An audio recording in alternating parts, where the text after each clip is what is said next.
نحمده ونصلي على رسوله الكريم اما بعد فاعوذ بالله من الشیطان الرجیم بسم اللہ الرحمن الرحیم۔ محترم سامعین، فہم خاتم النبیین سبق نمبر 20 پارٹ نمبر 3 کے ساتھ آپ حضرات کے سامنے حاضر ہیں۔ مرزا قادیانی اور دجال، فطرہ دجال سے حفاظت کا طریقہ اور دجال کا حلیہ، اس پر بات کر رہے تھے۔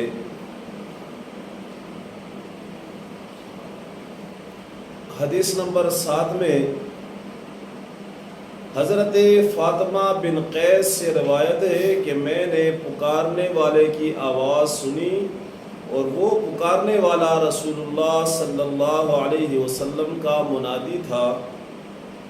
وہ پکار رہا تھا کہ نماز کے لیے جمع ہو جاؤ۔ میں بھی مسجد کی طرف نکلی اور میرے رسول اللہ صلی اللہ علیہ وسلم کے ساتھ نماز پڑھی۔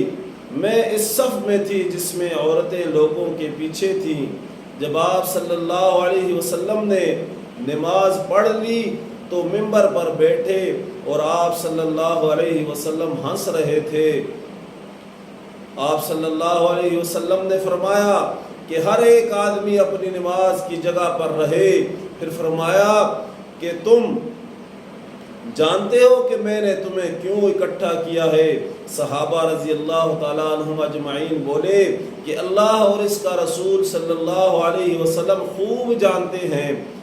آپ صلی اللہ علیہ وسلم نے فرمایا کہ اللہ کی قسم میں نے تمہیں رغبت دلانے یا ڈرانے کے لیے جمع نہیں کیا، بلکہ اس لیے جمع کیا کہ تمیم داری ایک نصرانی تھا، وہ آیا اور اس نے بیعت کی اور مسلمان ہوا اور مجھ سے ایک حدیث بیان کی جو اس حدیث کے موافق ہے جو میں نے تم سے دجال کے بارے میں بیان کیا کرتا تھا۔ اس نے بیان کیا کہ وہ یعنی تمیم سمندر کے جہاز میں 30 آدمیوں کے ساتھ سوار ہوا جو لخم اور جذام کے قوم میں سے تھے۔ پس ان سے 1 مہینہ بر سمندر کی لہریں کھیلتی رہیں، پھر وہ لوگ سمندر میں ڈوبتے سورج کی طرف ایک جزیرے کے کنارے جا لگے۔ بس وہ جہاز سے پلوار یعنی چھوٹی کشتی میں بیٹھے اور جزیرے میں داخل ہو گئے۔ وہاں ان کو ایک جانور ملا جو کہ بھاری دم، بہت بالوں والا، کہ اس کا اگلا پچھلا حصہ بالوں کے ہجوم سے معلوم نہ ہوتا تھا۔ لوگوں نے اس سے کہا کہ اے کم بخت، تو کیا چیز ہے؟ اس نے کہا کہ میں جاسوس ہوں۔ لوگوں نے کہا کہ جاسوس کیا؟ اس نے کہا کہ اس مرد کے پاس چلو جو دیر میں ہے کہ وہ تمہاری خبر کا بہت مشتاق ہے۔ تمیم رضی اللہ عنہ نے کہا کہ جب اس نے مرد کا نام لیا تو ہم اس جانور سے ڈرے کہ کہیں شیطان نہ ہو۔ تمیم نے کہا کہ پھر ہم دوڑتے ہوئے یعنی جلدی سے دیر میں داخل ہوئے، دیکھا تو وہاں ایک بڑے قد کا آدمی ہے کہ ہم نے اتنا بڑا آدمی اور ویسا سخت جھگڑا ہوا کبھی نہیں دیکھا۔ اس کے دونوں ہاتھ گردن کے ساتھ بندھے ہوئے تھے اور دونوں زانوں سے ٹخنوں تک لوہے سے جگڑا ہوا تھا۔ ہم نے کہا کہ اے کم بخت، تو کیا چیز ہے؟ اس نے کہا تم میری خبر پر قابو پا گئے ہو، یعنی میرا حال تو تم کو اب معلوم ہو جائے گا۔ تم اپنا حال بتاؤ کہ تم کون ہو؟ لوگوں نے کہا کہ ہم عرب لوگ ہیں، سمندر میں جہاز میں سوار ہوئے تھے، لیکن جب ہم سوار ہوئے تو سمندر کو جوش میں پایا، پھر 1 مہینے کی مدت تک لہر ہم سے کھیلتی رہی، پھر ہم اس جزیرے میں آ لگے تو چھوٹی کشتی میں بیٹھ کر جزیرے میں داخل ہوئے۔ پس ہمیں ایک بھاری دم کا اور بہت بالوں والا جانور ملا۔ ہم اس کے بالوں کی کثرت کی وجہ سے اس کا اگلا پچھلا حصہ نہ پہچانتے تھے۔ ہم نے اس سے کہا کہ اے کم بخت، تو کیا چیز ہے؟ اس نے کہا کہ میں جاسوس ہوں۔ ہم نے کہا کہ جاسوس کیا؟ اس نے کہا کہ اس مرد کے پاس چلو جو دیر میں ہے اور وہ تمہاری خبر کا بہت مشتاق ہے۔ بس ہم تیری طرف دوڑتے ہوئے آئے اور ہم اس سے ڈرے کہ کہیں بھوت پریت تو نہ ہو۔ پھر اس مرد نے کہا کہ مجھے بیسان کی نخلستان کی خبر دو۔ ہم نے کہا تو اس کا کون سا حال پوچھتا ہے؟ اس نے کہا کہ میں اس کے نخلستان کے بارے میں پوچھتا ہوں کہ پھلتا ہے؟ ہم نے اس سے کہا کہ ہاں پھلتا ہے۔ اس نے کہا کہ خبردار رہو، ان قریب وہ نہ پھلے گا۔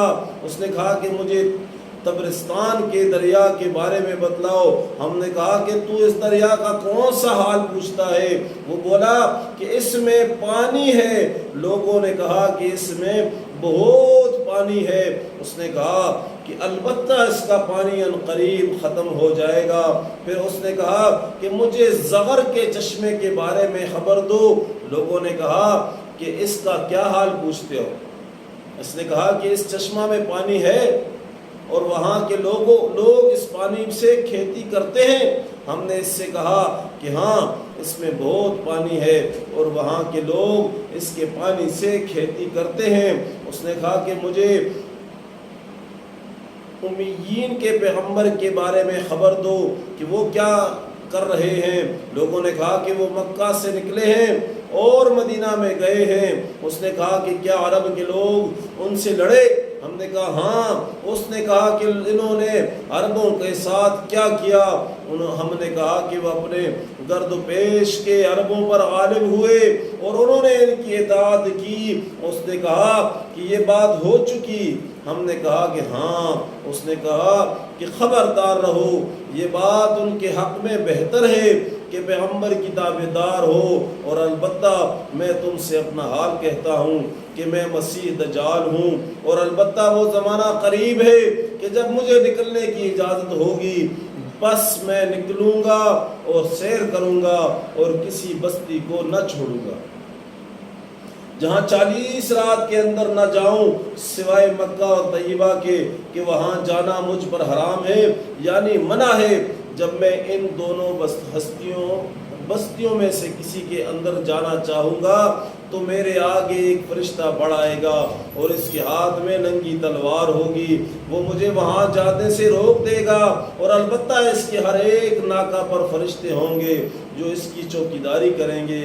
سیدہ فاطمہ رضی اللہ تعالی عنہا نے کہا کہ پھر نبی کریم صلی اللہ علیہ وسلم نے اپنی چھڑی منبر پر مار کر فرمایا کہ طیبہ یہی ہے، طیبہ یہی ہے، طیبہ یہی ہے، یعنی طیبہ سے مراد مدینہ منورہ ہے، خبردار رہو، بھلا میں تم کو اس حال کی خبر دے نہیں چکا ہوں؟ تو اصحاب نے کہا کہ ہاں۔ نبی کریم صلی اللہ علیہ وسلم نے فرمایا کہ مجھے تمیم کے بارے بات اچھی لگی جو اس چیز کے موافق ہوئی جو میں نے تم لوگوں سے دجال اور مدینہ اور مکہ کے حال سے فرما دیا تھا، خبردار رہو کہ وہ شام یا یمن کے سمندر میں ہے، نہیں بلکہ وہ مشرق کی طرف ہے، وہ مشرق کی طرف ہے، وہ مشرق کی طرف ہے، مشرق کی طرف بحر ہند ہے، شاید دجال بحر ہند کے کسی جزیرہ میں ہو۔ اور آپ صلی اللہ علیہ وسلم نے مشرق کی طرف اشارہ کیا۔ سیدہ فاطمہ بنت قیس رضی اللہ تعالیٰ عنہ کہا کہ یہ حدیث میں نے رسول اللہ صلی اللہ علیہ وسلم سے یاد رکھی ہے۔